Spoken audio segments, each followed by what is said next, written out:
Call this meeting to order. First order of business is the pledge of allegiance. I pledge allegiance to the flag of the United States of America and to the republic for which it stands, one nation, under God, indivisible, with liberty and justice for all.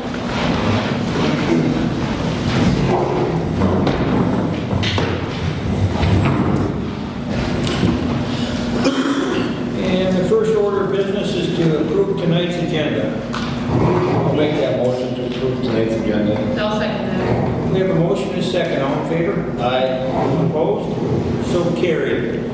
Next order of business is the Voyageurs National Park update by Bobby Gross, Superintendent.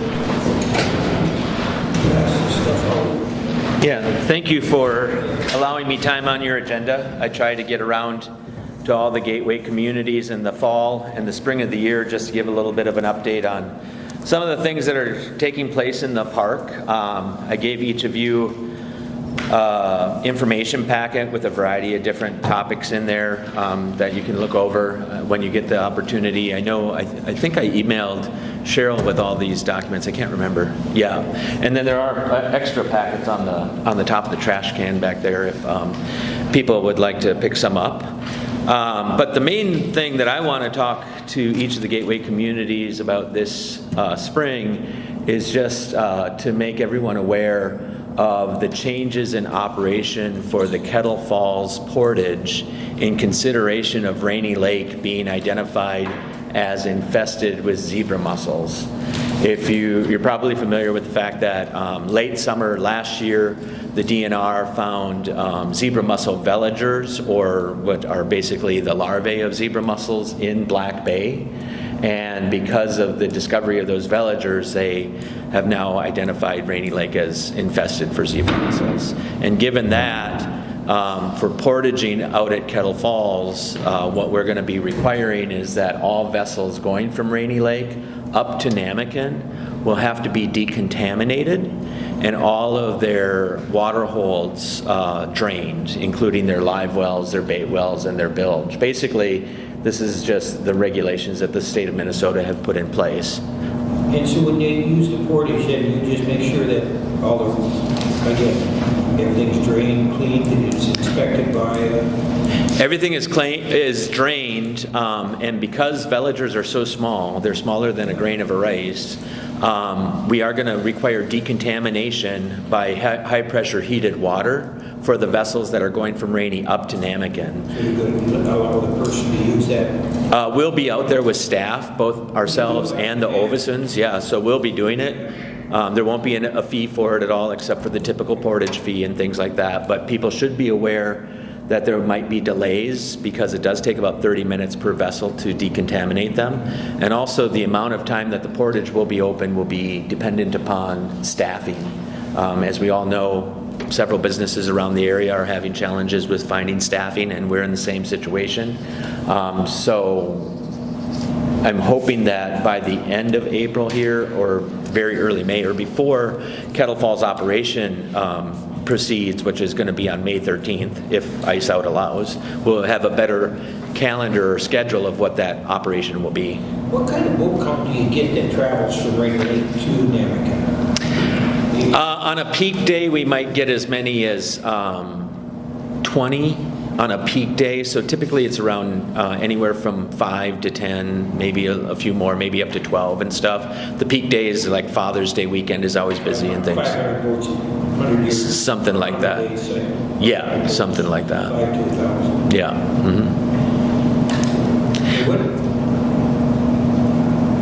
18, 20-foot boat, is it a 10-minute delay, 15-minute delay? No, it will take about 30 minutes because and we are working very closely with the Couchiching and Northern St. Louis Soil and Water Conservation District offices, not only to train our staff and the concession operations staff that they have available to do this, but also we've been increasing inspections at the boat launch areas to all of the areas of the park in all of the gateway communities and things.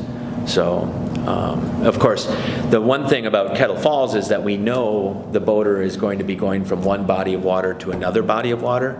That's another reason why we're going through or requiring the decontamination, where somebody who's out on Rainy Lake could pull out of the water and they might be going home. They'll probably be going home for a week or so. Yeah. How long do these, whatever you call these little eggs things, live? Say they're in your boat and you take your boat and leave it sit at home in your yard. The rule of thumb that the Minnesota DNR and a variety of different states have for aquatic invasive species is as long as you let your boat dry for a good 5 days before you go to another body of water, that anything that's in there should have subsided and everything. As long as the water's out. And of course the other regulation is that once you do pull your boat out of any boat launch area, you're supposed to pull your plugs and open all your drains anyways. So. Has the DNR had any success in effectively getting rid of the zebra mussel? I mean, I've heard about it for the past few years now, and I'm sure they've got some plans and procedures, but has there been any success, or what you got, and that's it? I'll have to check into that. A couple of things I do know about it is that thankfully only 4% of all of Minnesota lakes are infested with zebra mussels, so that's really a small amount and everything. Another thing that we have going for us is that hopefully our water chemistry here in Rainy Lake isn't conducive to really fostering zebra mussels getting a good foothold. They need more calcium in the water to help build their shells and things. The one drawback is that the best areas of Rainy Lake and the other lakes associated with the park is that Black Bay and Kabetogama are the two lakes that have the best water chemistry to potentially encourage zebra mussels to get a foothold and everything like that. Good temperature, bad calcium. Yeah. And another thing that we're going to be doing this summer along with the Minnesota DNR is there's going to be divers in Black Bay basically trying to see if there is a colony of adult zebra mussels that have been established that have caused this amount of veligers to be identified in the water and things like that. So you might see dive flags out in Black Bay this summer. Interesting. I was swimming in Minnetonka a few years ago when I didn't realize that they're on rocks and they cut and draw blood when you step on them. Oh, definitely. If they do get a foothold and they do become go wild and stuff, some of the shorelines might get heavily infested with them, which it really changes the dynamic of that shoreline, and it does create that safety hazard in terms of just cuts. We are installing washing or a facility For the cleaning out the boats, but ours is more of a vacuum. Yeah. So Yeah. whatever works, I guess. And the good thing about those systems, I think, is just the messaging to really encourage people to be mindful of it. And then they do have the vacuums, and I know they have the different materials to try to remove plants and things like that. So. And like you say, most of those boats are leaving the lake, probably heading to the garage. To the garage. So, Yeah.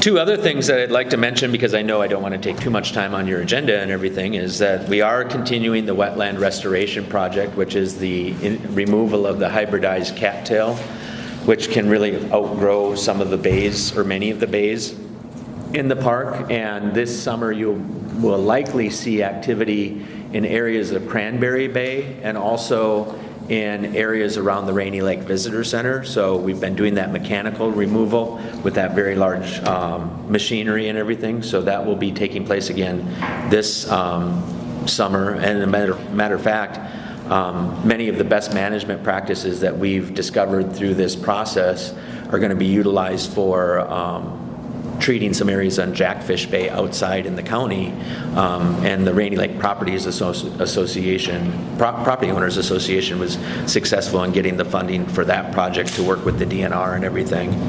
And then lastly, we're getting a new tour vessel down on the Namakan Basin, the Nijodane. Yeah, it's going to be out of the Kabetogama Visitor Center.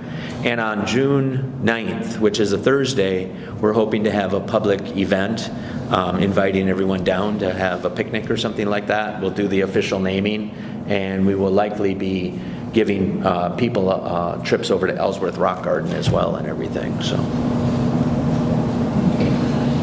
And then the last thing is just visitation looks like it's on the same trend that we've been on for the last couple of years in terms of overnight reservations for the campgrounds or campsites and houseboat permits and things like that. And from 2019 to 2020, we saw about a 40% increase in our overnight camping.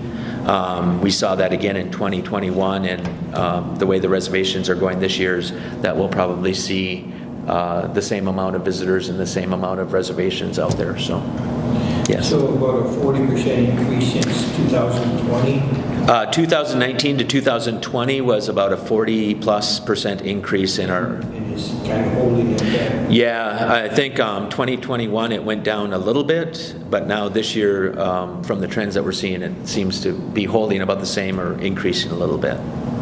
Yes. I have kind of a question regarding the increase in visitors and camping reservations. From a foundational standpoint going forward, does Voyageurs National Park have an idea of, because the increase of visitation has occurred so quickly, are they trying to maintain the quiet beauty of the park, like even with the increased visitorship? In the sense that I'm trying to say is that, are they planning on making a lot more camping sites to meet the demand? We're not planning on making a lot more camping sites because it's limited and everything, and the way that we laid them out is that we wanted to assure that everyone sort of had an isolated experience and things, and we've done a pretty good job of that and things. So we're not really looking at that right now, and we'd really have to take a deep... Remember, we only implemented the reservation system for camping and the fee requirement, I believe it was about 6 years ago now or so. Yep. So we're really just getting a good amount of data to really get a sense of how the park has been used and things like that. Yeah, I mean, I grew up here, and so I remember the first come, first serve. We go all to a campsite, and got to find something before it gets started. Yeah. So I mean, that part can be nice. I was just curious if we're going to try to maintain that isolated feeling, so when people come here to be here, they're not going to be camping and then 100 yards down there's another campsite, overcrowding kind of a thing. If we just keep seeing this kind of demand going forward. Yeah, the Lake Country plan that sort of outlined how we were to lay out our campsites and everything like that is a pretty solid plan. And unless we see some major trends, I really don't see us trying to tweak that at all. In part because I think we have either met or slightly exceeded the amount of facility that we can even keep up with in terms of just trying to keep things in good shape and things like that. So every so often you have a master plan. I think there was input from it where you got area involved and you sit down and things you'd like to see in the park. Mm-hmm. And I don't know whether that was a 5-year plan, 10-year plan, 15-year plan, maybe some of all. Yeah. Is there any plans to do that again? Because I can see some ideas that maybe the park should be working on, like maybe a mountain bike trail all the way to Kettle Falls, or that tire bike or hiking trail with more utilization of the interior lakes in the park. Yeah. Starting right at Shea and being able to hike that both winter and summer all the way to Kettle Falls. Sure. Things like that. Yeah, we don't do, and those were called general management plans, and we really don't do general management plans anymore. But one of the things that we do is site development plans, so it's really looking at where are the centers of our development and facilities, and every once in a while going around and just really looking at those and making sure is everything meeting our needs based upon the visitation and things like that. So the last one that we did just a couple of years ago was the Kettle Falls site development plan. And in that plan, when we did it, we identified that we had to improve our docks out there. We considered the potential of adding camper cabins out in that area, and also looked at the trail system. And a big thing that we looked at when we developed that plan was the need for employee housing, because whoever is operating the concession out there doesn't have housing. I know our next site development plan that we will hopefully get funded for is going to be the Rainy Lake Visitor Center area. And the reason why that is because we don't have, we have a issue with parking out there. I don't know if you've ever been out there on a weekend in the middle of the summer, but we don't have adequate parking for the number of people who are wanting to use our boat launch and everything like that. As you know, the DNR is taking boat count and it's increased by threefold. Yeah. From 100 to 300. Obviously, that's the main launching facility, so. Yeah. We see it here too, just the increased tourists and that. So Yeah. just since the COVID, I think they found Rainy Lake. And Definitely. I don't know if they intend to keep it or keep using it, I guess. Hopefully to a reasonable level, right? Yeah. Yeah, there should be a balance of Sure. how many people you want and what you can handle. Yeah. One question, I see you burning cattails. Yes. If there's some private areas, or is this all on in the park itself? We can only do work on lands associated with the park and everything. So one of the things that we did this spring is we identified the 4 main areas that we are focusing on doing cattail work through the rest of this year. There's 2 areas on Rainy Lake and there's 2 areas on Captogama Lake. And what we do in the late winter, early spring of the year is to go out and burn the biomass above the snow line to try to get rid of as much of that biomass as possible. And then when we bring the mechanical equipment in, it is less work for them, so it really drops the cost in trying to treat acres of cattails and things. Combine on the ice. It would be nice, yeah. Yeah. I know that area coming in, just past the entrance to the visitor center. Yes. Was that big, just where the hills start, just right across from the entrance to Oh, yeah. Thunderbird. Yeah. There's a big cattail area in there. Yeah, and that's another, those are not waters associated with the park at all. They're not, but that's a good example, much like the Rainy Lake Property Owner Association that worked with the Minnesota DNR and the County Soil and Water Conservation District to get the funding to do that project that they're focused on. If other property owners are interested in doing that, I would encourage them to, or even if the county is, really look for LCCMR funding or other funding available from the state to see how they can replicate the work that we're doing outside of the park. So, yeah. Any more questions for Bob? All right, well, and Cheryl has my contact information and everything, so if people do have follow-up questions, please feel free to reach out to me, but otherwise have a good summer. All right, thank you. Yep.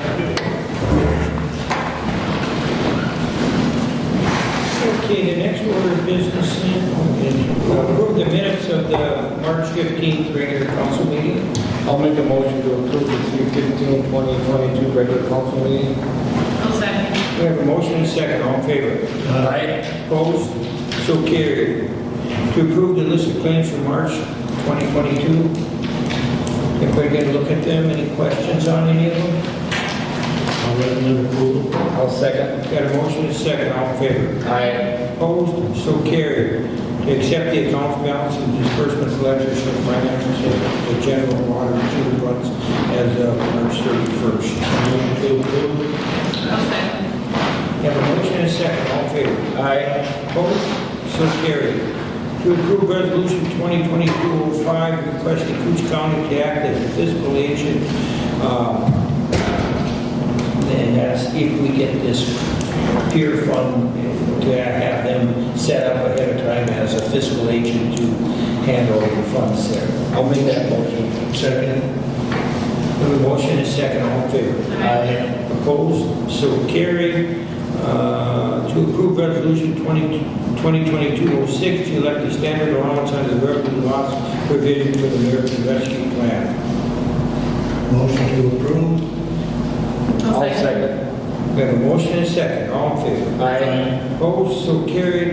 To accept the 2021 financial audit report. I'll make that motion. I'll second.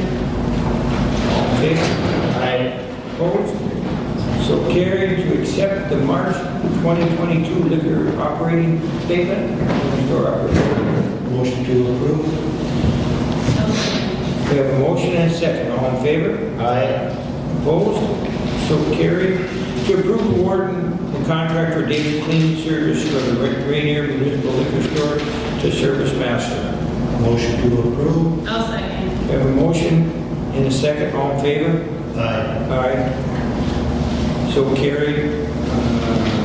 To set the public hearing date for petition for vacating alleys in Block 26 Ranier Plat, on the Ranier Plat, for May 10th at 6 p.m. I'll make that motion. I'll second. We have a motion and a second. All in favor? Aye. Opposed? So carried. To approve resolution 2022-07 supporting the Coochie FEMA hazardous mitigation plan. Motion to approve. I'll second. We have a motion and a second. All in favor? Aye. Opposed? So carried.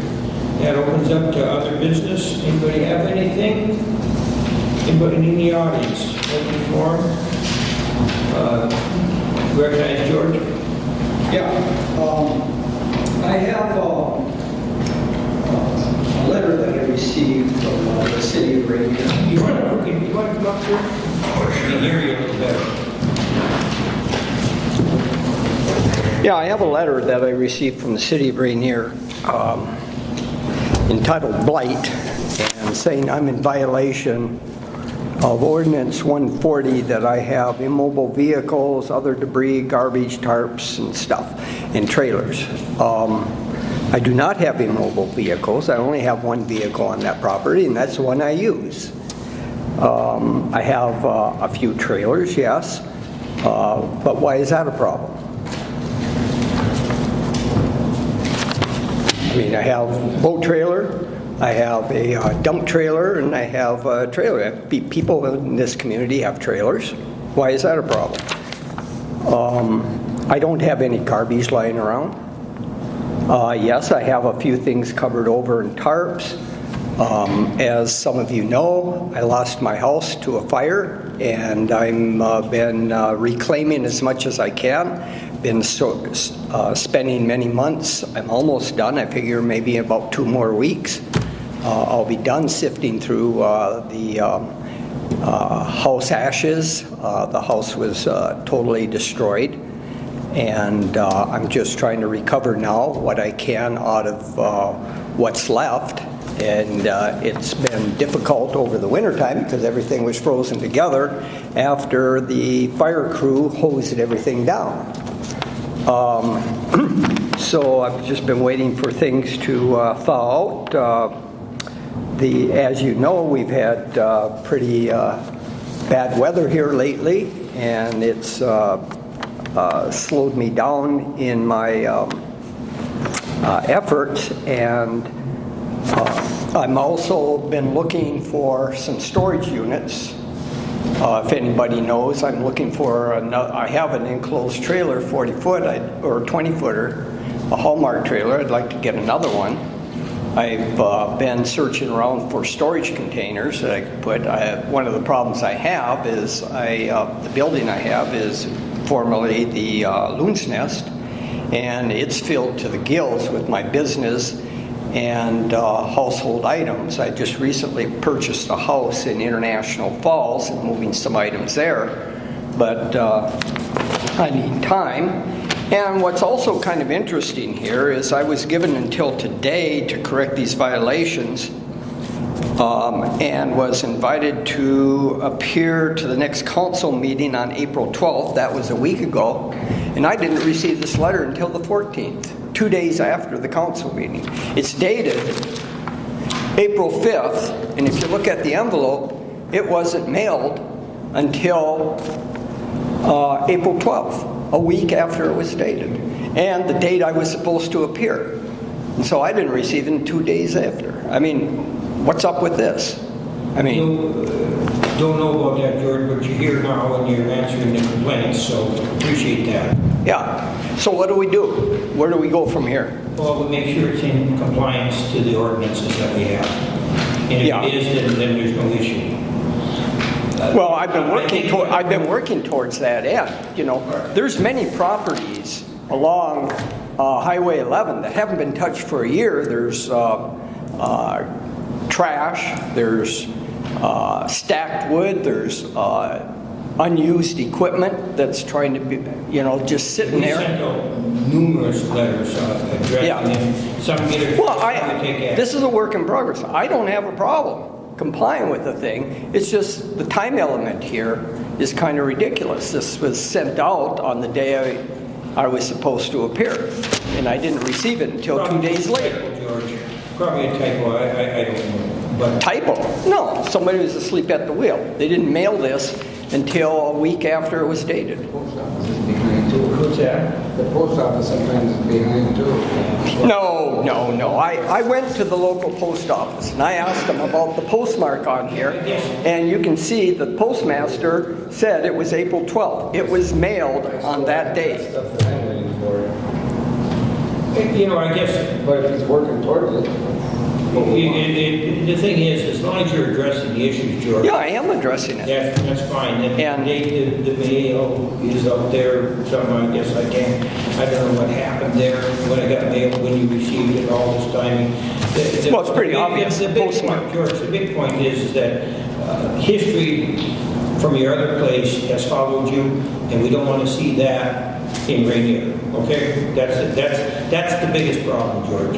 And so if you maintain a decent property and keeps things in order, I don't see... there's Well, a that's big to the problem. end I'm going. I'm just, right now, I'm short of storage space and I'm trying to find, Well, you just keep looking and keep things in a decent, respectable order, and there should be no issues. Yeah, That's yeah. what... because one of the things I'm looking at in lieu of these containers is to put up You another understand the structure. situation, so. Anything else, Norm? Moving forward. Okay, Okay, we're done? yeah. All right, thank you. Anybody else? Motion to adjourn. Second. And motion second, all in favor? Aye.